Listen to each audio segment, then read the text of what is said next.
We need to accept the authority. పిల్లలైతే తల్లిదండ్రుల అధికారమును యాక్సెప్ట్ చేయాలి. ఎందుకంటే తల్లిదండ్రులు లేని పిల్లలు ఎంతమంది ఉన్నారు ఈ లోకంలో. మా అమ్మ ఉండే బాగుండు, నాన్న ఉండే బాగుండు అని చెప్పే పిల్లలు చాలామంది ఉన్నారు. మీకు ఆ గతి రాలేదు కదా, మీరు ధన్యులు.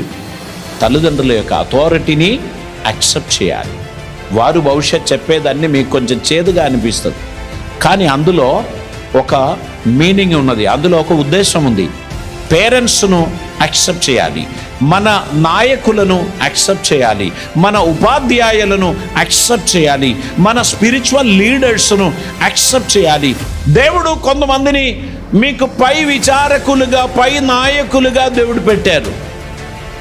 కొందరు మీకు నచ్చదు, కొందరు మీకు నచ్చుతారు.